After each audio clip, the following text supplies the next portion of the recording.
Bali ngayon, punta ako sa Lihim Cafe. Dito sa may ano lang to Santo Tomas, Batangas. Parang mga 1 hour mula dito sa Ganghari. Bali, ang sabi dito sa maps,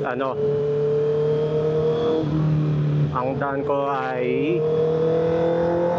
MCX, tapos SLEX, tapos exit ako ng Santo Tomas. Tapos yun, baybayin ko lang yung Santo Tomas Lipa Road. Tapos ayun, dun sa Lihim Cafe. Along the main road lang din siya so hindi ganun kahirap hanapin. Tapos tinignan ko sa maps yung sa street view yung mga kalsada. Mukhang okay naman, parang majority major roads lang, so maayos. Ngayon dito na rin ako sa may MCX. From here 1 hour 9 minutes. Sana hindi ba traffic? Kasi parang kagabi tinignan ko to, parang traffic not included mula sa bahay 1 hour lang 53 minutes. Pero dahil maliwanag ngayon, baka mas ma-traffic. Sana hindi. Dito na rin ako sa SLEX. Kakapasok lang. Pero ayun, buti naman sa maluwag yung kalsada ngayon. At least enjoy yung biyahe. Anong motor kaya na ito ni Sir? Ganda cruiser. Harley ata ito Naka belt drive konti lang masyado yung yung general knowledge ko sa mga cruisers natin. Anong motor? Angas hindi siya naka letter C. Parang hindi awkward yung seating position niya. Dito tayo, para hindi magulat si Sir. Harley nga.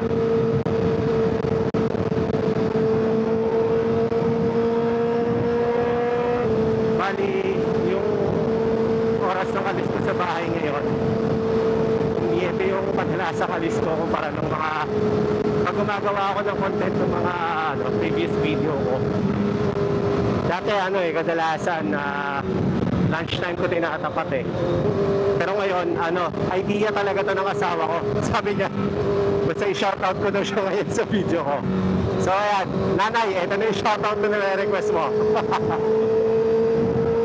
Bali kasi, usually, kaya parang lunchtime ko ginagawa yung mga video ko kasi, lalo na pag weekdays pag weekends, anytime naman Pero usually, pag weekdays, kasi kailangan ko pang ihatid yung anak ko sa school, tapos kailangan ko yung habulin yung oras sa pag-uwi niya.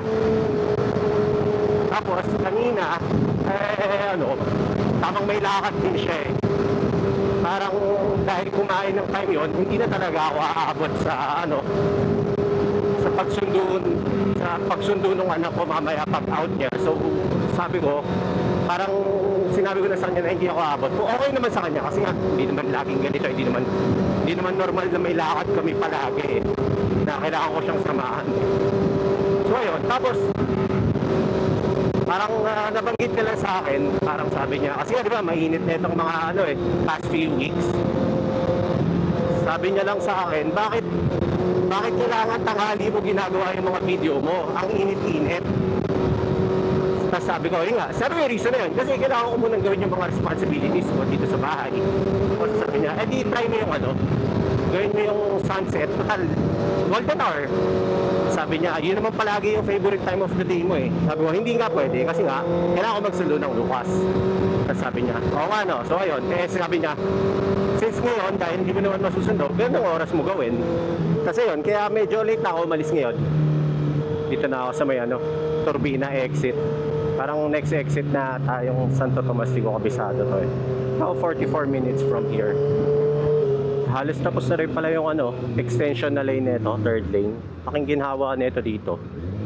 Ayan Tamang curing time na lang siguro ata yan. Tapos asfalto palag na yan Aking ginhawa niyan pag nagbukas. Ang hirap kapag yung galing ng 4 lanes tapos biglang magbabottleneck kayo into 2. Ayan laging bagal.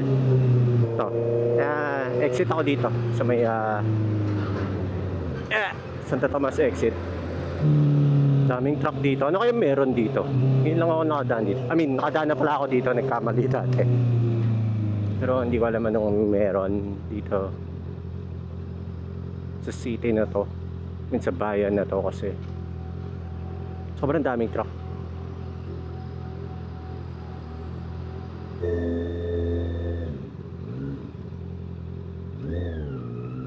Oh, taas nito. Ayun o. Sobrang lala ng kalsada dahil daanan nga ng truck. Ano kayo meron dito? So yun, paglabas nung paglabas nung toll gate, kanan, Maharlika Highway yung pangalan dito sa map eh. Pan Pacific Highway. Tapos diretso na parang tuloy-tuloy lang to hanggang Palipa ata. Tapos sabi dito sa maps, parang tumbok nito, merong rotonda. Ayun. Tapos slight left tayo. Tapos pipiesa pa pala yung Santo Tomas, no? Ayun. Kaliwa, ito na yata yung tumbok Lipa. Ayun. Tapos from here 5 kilometers to. May isa pang parang major na intersection, parang wishbone na paway, kakaliwa naman. Ito na yata yung pinaka city nila eh, kasi ang daming establishments. Ito ay kaliwa daw ako dito sa rotonda na to. Hindi ko na alam anong tumbok na ito eh.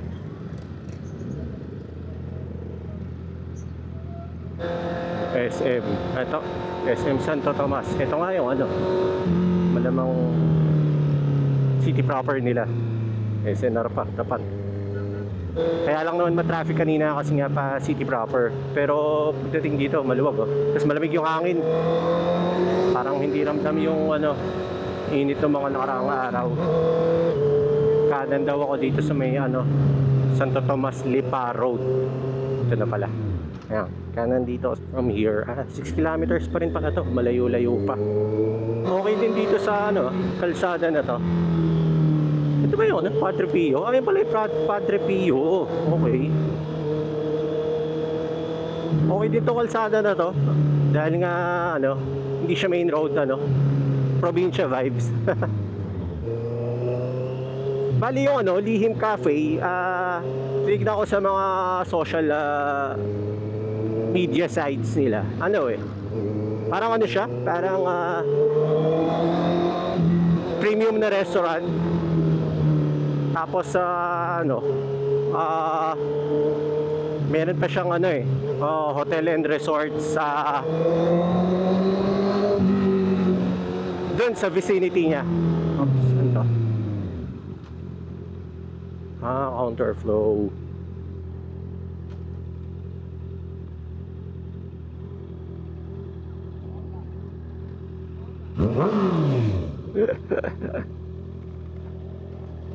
Ito kalsada na to, though hindi man siya asfaltado. Masarap sa pakiramdam, malamig, maraming puno eh. Tapos malamig yung breeze ng hangin. Dun pa. Ito yung Gunita na resort ata nila. Ayun yung yung gate ng resort.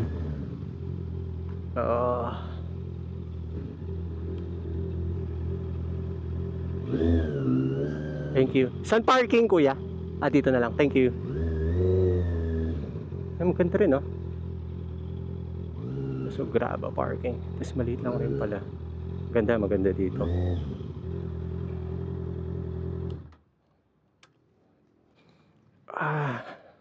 Maganda yung view nila dito. Parang doon na nga yung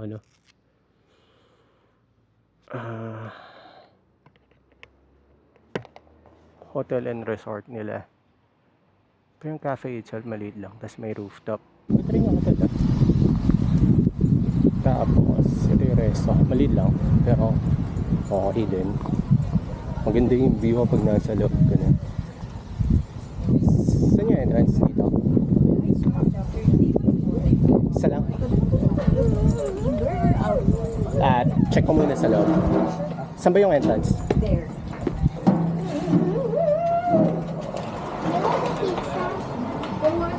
Dito na lang siguro sa loob. Mainit pa sa labas. There mo na patong nilagay na. Thank you. Ano kuya? Yes, sir. Isang white mocha na hot. Wait mo ko po na hot. Tsaka isang blueberry cheesecake na lang. Blueberry cheesecake, sir. Yun lang muna. Okay, sir, so pong white mocha na hot for the drinks din, isang blueberry cheesecake po. Any additional po, tawag na lang po ulit. Sige. Thank you. So, yung in-order ko lang, hot na white mocha, tsaka blueberry cheesecake. Ang hassle lang pala sa ganito kapag ganitong oras ng punta. Busog na ako kasi nag-lunch na muna ako kanina eh. So, tamang merienda na lang. Ang hassle lang pala dito sa lugar nila kapag ganitong oras ka pupunta. Kahit nasa indoor dining ka, dahil yung sinag nung araw sa kabilang side, tas glass lang siya, hindi talaga siya, transparent siya. So, silaw ka talaga, mainit. Pero maganda ako sa maganda. So, other time of the day, siguro morning or basta before lunch, parang maganda yung maganda yung arrangement. Siguro other time of the day, other than sunset, medyo mas okay. Pero pag ganito ka, oras ka pumunta, alas 4 onwards, wala, mainit. Kahit nasa loob ka, though aircon, pero nakakasilaw. Kaya lumabas na ako dito. Tapos kung titignan, sa outdoors, yan. Maganda dito kapag nakalilim ako. Uyan na rin. Tingin ko maganda dito pag gabi. Pag itong oras ng hapon siya, pag maliwanag, parang hindi conducive kasi mainit eh. Ito lang ang hassle dito sa paggraba. Yung parking. Medyo pahirapan kapag atras. So yun, uwian na rin.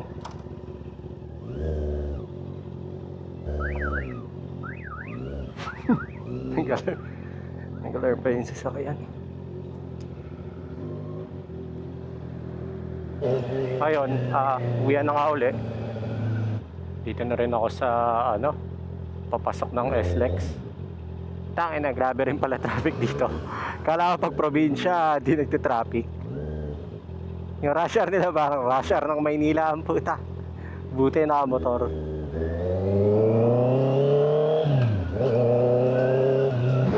Bale, ayun. Dito na rin ako sa sa may SLEX.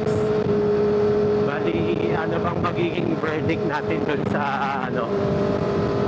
sa Lihim Cafe?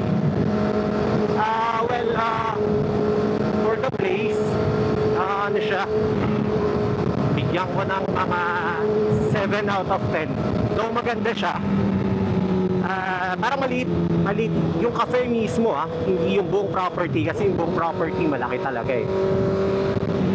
Pero above average siya kasi siguro parang ang taas lang nung sinet ko na expectation kasi ang ganda sa ang ganda sa social media nila eh. So parang noong pagdating ko doon, hindi niya na-meet yung expectation ko sa taas ng expectation na set. So 7 out of 10, pero maganda, malinis, minimalist, yun yung word na hinahanap ko. Pero yung whole property itself, maganda, malaki. Tapos presko, yun. Isa sa maganda doon, presko. As for the food, sabi ko nga kanina, merienda lang yung kinain ko eh. So, hindi ko mag-gauge masyado kung paano yung quality ng mga cuisine nila. Pero yung in-order ko, tamang merienda lang, blueberry cheesecake lang. Para sa akin, okay naman, 9 out of 10. Di naman ako marunong tumingin ng masarap at hindi masarap na blueberry cheesecake eh. Basta blueberry cheesecake, para sa akin lahat masarap. Walang hindi masarap na blueberry cheesecake. For the coffee, yung typical na in-order ko, hindi ako masyado na hindi ako natuwa masyado. Hindi niya nakuha yung taste na hinahanap ko. Bigyan ko ng 7 out of 10 din yung coffee. Yung prices ng food nila, para ka lang rin nag-Starbucks. Kung ikukumpara ko sa Starbucks, mas masarap pa rin yun sa Starbucks. Kung may makapanood nito at parang gusto nila malaman paano yung pinta doon sa Lihing Cafe, so yun yung parang personal na ratings ko para doon. So ayun, dito ko na lang rin tatapusin tong video. Hanggang sa susunod na upload na lang ulit. Out na.